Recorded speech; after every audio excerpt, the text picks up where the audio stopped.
Hi folks, today's review is a little bit different. I'm going to be branching out now to cover video games as well as film.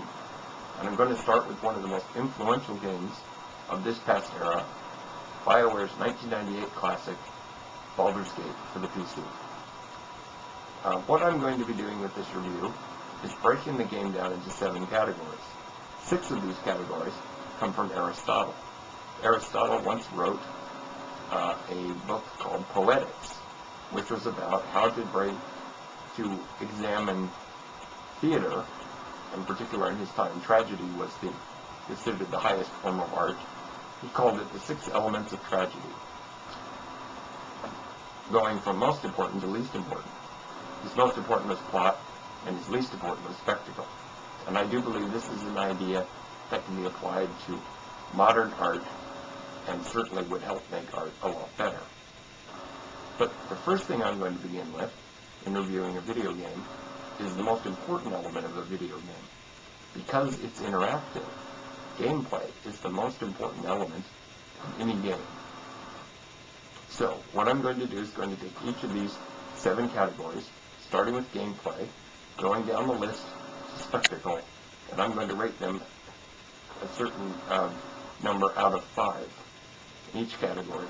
So each game review will have 7 categories will add up to 35 points total, being the highest that any game could be on this list. So starting with Baldur's Gate, let's examine the gameplay. The gameplay I give 5 out of 5. This is an excellent system.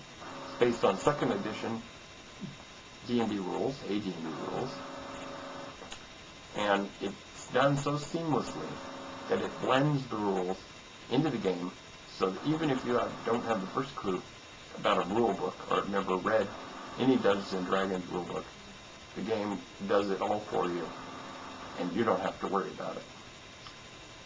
The gameplay is brilliant. The interface is incredible. There is never a moment where you're confused about what to click on to do something. The interaction with it is fairly straightforward, and it's not confusing or clunky.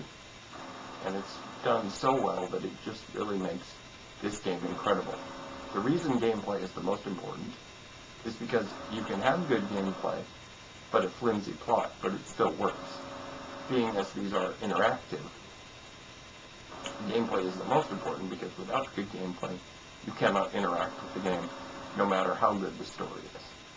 So I give gameplay 5 out of 5. Second, plot. I give plot 5 out of 5 here. Every moment in the game you have context for what you're doing, and it's part of a strong plot. The plots of video games are very episodic, meaning that they're done up in episodes. In the case of Baldur's Gate, it's done in chapters, telling a story. And each chapter is sort of its own self-contained story. But I give plot 5 out of 5 because it's incredibly compelling, it draws you in, and it never has you wonder what you're supposed to do next. Number 3, character. I give this 4 out of 5. Now the reason I give character 4 out of 5 is because the characters here, while interesting and compelling, you can't really interact with any of the side characters. You can't speak to them whenever you want. They usually don't say anything to you once they're in your party. They may say something as you're walking along, but they never engage in conversation. They are interesting, but they really are not very interactive, and that's the reason I give them 4 out of 5. Number 4, thought, complexity, depth. Baldur's Gate is not a very deep game. It is, however, filled with incredible amounts of lore, and there's lots of ruins and rumors of treasure and stories, and it's all set within this very deep universe. So when it comes to depth of the game, it's not very deep, but the lore makes up for it. But I give this 3 out of 5, merely because it's not a very deep game. There aren't a lot of ideas to talk about.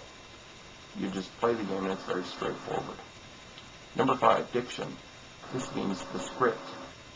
Is the script good? Does the script make sense? Do what the characters say reflect who they are? And the answer is yes. So I give the script 5 out of 5. Number 6, melody, music. This means, to me, does the game flow? Does it flow right? Are there ever moments that don't feel right, if they're clunky or rushed? And I would have to say no, this game flows very well, very smoothly, thanks to, especially to the gameplay, helps the game move along, and the story helps move the game along as well. So I give the music and the melody, which, how does it flow, I give 5 out of 5.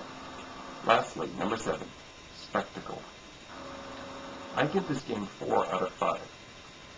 Even for its time, its graphics were not very advanced. This game is 14 years old. It's still a great game, but it's not the pinnacle of graphics.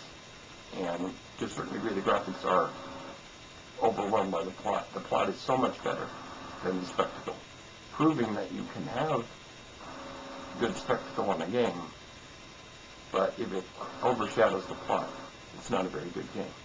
This game, the plot overshadows the spectacle. It's still a lot of fun. It may not look the best, but the depth and complexity to the adventure, the fact that there's actually a story that you care about, that it's not just running around doing random things, really make up for the fact that this game may not look the best. Its plot is certainly its highest element. So spectacle is 4 out of 5. This brings our total to 31 out of 35 points, which is still excellent, and I would highly recommend this game. That it is an incredible game that really shows off the power of role-playing games, and certainly helped to create the role-playing games of today, and make BioWare one of the best developers in that field. So, that's my review of BioWare's 1998 epic Baldur's Gate for the PC. And that's my review. Thanks. Bye-bye.